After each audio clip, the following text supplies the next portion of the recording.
Hello, ladies and gentlemen, and welcome in. My name is Bradley, also known as the Swim Coach. And today, we're going to have a look back at Game Week 14, how I got on, how my players got on, how the you guys in my mini league got on.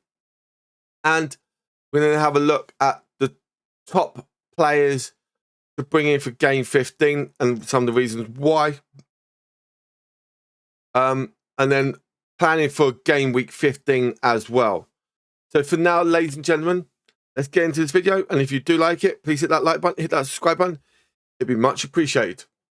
So, we'll go this one first of all.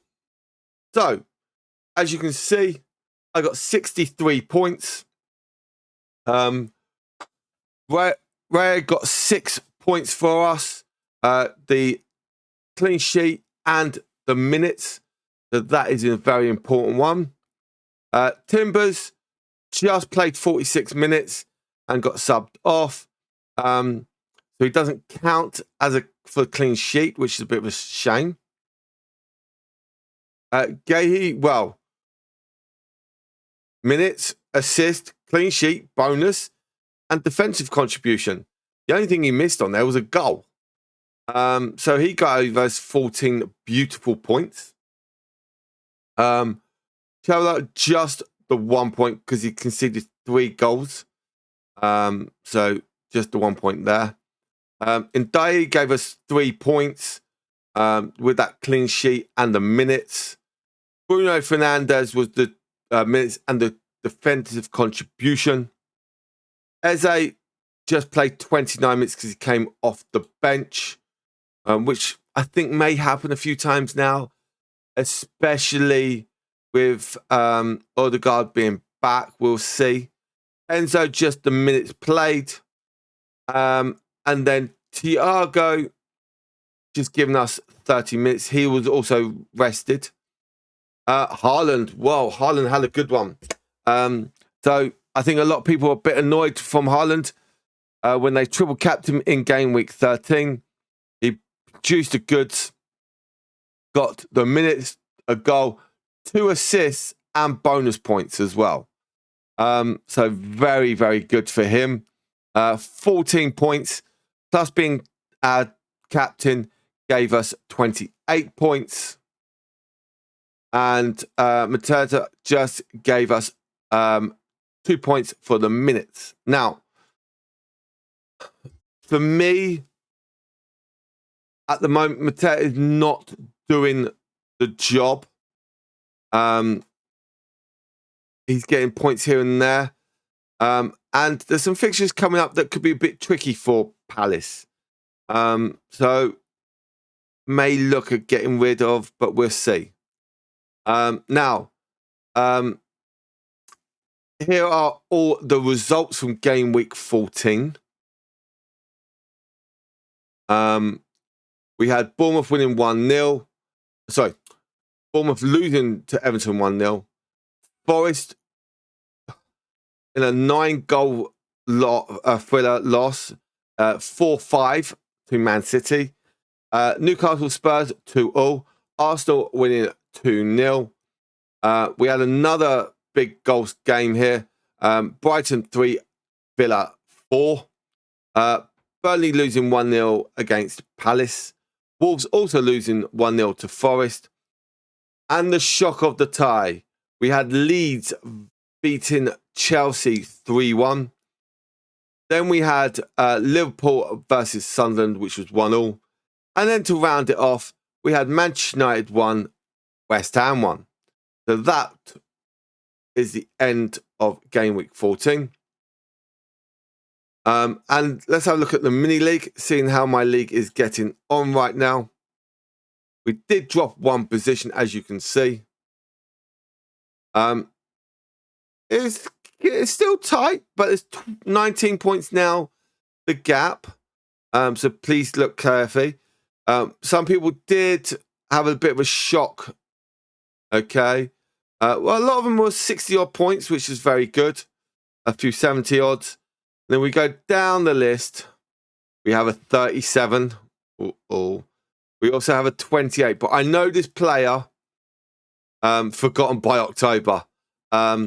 has just literally scrapped it, and I think he just plays as it is. So fair dues. Oh, we did actually transfer. No, automatic subs. So there's a few automatic subs. So I do know. I think this player does just leave it and not do any transfers as such. Yeah, no transfers made. So there are people that do that. But what was the biggest score? 78? 81. 81 points. That was a big jump up. Use this free hit. Okay. And talking about transfers, please remember that game week 15, game week, the next game week, we do get, so game week 16, we do get 5 free transfers. Well, up to 5 free transfers. So if you got 2, okay, you'll get 3. It's because of the AFCON, and they're worried about teams, some of them like Sunderland, who have got, I think, 9 players going off to AFCON. So if you've got a lot of AFCON players in your team and you've got a few transfers left now, try and get rid of them now, okay? I know it's being a bit harsh, but it means you can probably save for later on and use those 5 transfers. So if you do have transfers now and there's someone that's suspended or injured, transfer them out, because you're going to get 5 transfers at the end of the game week any odd way. So that could help you out in the long run as well. It's almost literally like a free wild card. So yeah, top transfers players in. Now they've started adding now onto here the dream team stuff. They're giving you more information of where those players are at, and it does show you, and it helps you out quite a lot. And I kind of do like this idea. And it's telling you they're the players that would be in the top positions right now if you had them. Now, for me, I have been saying about Thiago. It's a very good shout of keeping. Yeah, got some good fixtures coming. Now, this is another thing. Game week 15, which we're coming into, okay, is the same fixtures for game week 19. So have a close look there. If I do show you, you can see below me, here are all the fixtures for game week 15. As I just said, they're the same for game week 9, but the reverse way round. So, for example, okay, you got Brighton and West Ham. Now it's going to be West Ham and Brighton on game week 19. So, if you want to have a look, Newcastle players against Burnley. I think also I'm missing one little team down there. It's not being shown in. Let me just bring that list up. There you go. There we go. And as you can see, the last game of the week is Wolves versus Manchester United. Do you risk having your Manchester United players in? Maybe, but you got to look carefully. For me, this man has just hit the ball rolling the last game weeks, scoring 2 goals, and just helping out. So I think with the fixtures that Man City have got, they're going to go on a bit of a run. Sunderland could cause them a bit of a issue still. Palace again. Wolves. Sorry, Wolves, West Ham. West Ham one's going to be a good one. But it does say here, Sunderland for home game, they're 2, but then away, they're 3. So very, very close decisions. But Man City players I would have right now. 2, 3, maybe 3 City players. And the ones I will probably say, Foden, Doku, and Haaland. They're the 3 that I would potentially go for right now. And have a look closely. And if you did have a good team, like Newcastle got Burnley, well, Waterman and Guimaraes could be a good option to have. Arsenal against Villa, we always find it a bit hard against Unai Emery in recent times. So if you've got the Arsenal players, stick them in still, but just be careful, okay?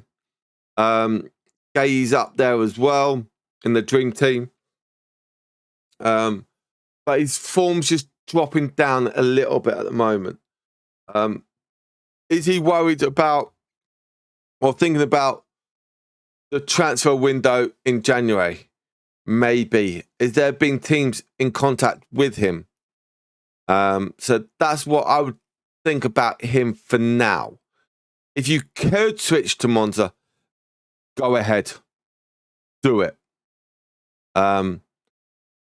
With Palace's fixtures, okay, they've got Man City, but then they've got Leeds, Spurs, Fulham. Could be very interesting selections coming up. And here's another thing. This is the one thing I do love now that what the fantasy football lot are starting to do is now they're starting to highlight this player is currently on 4 yellow cards. So he's one more away. Okay. So he's got 1, 2, 3, 4, 5, 6, 5 games. If he gets a yellow card in that, he's going to be suspended for 1. So that's one thing I do like that they've decided to put on the list now. And it goes same here. Even Xhaka, he's on that yellow card against Man City. Could be a bit of a feisty one. So I do like this now where they're actually now putting the stats up. Look, it actually is telling you international duty. So why would you have him in your team? That is £8.6 million of player in your team from game week 17 to game week 22. So have a look closely there. Grealish, probably a yellow card.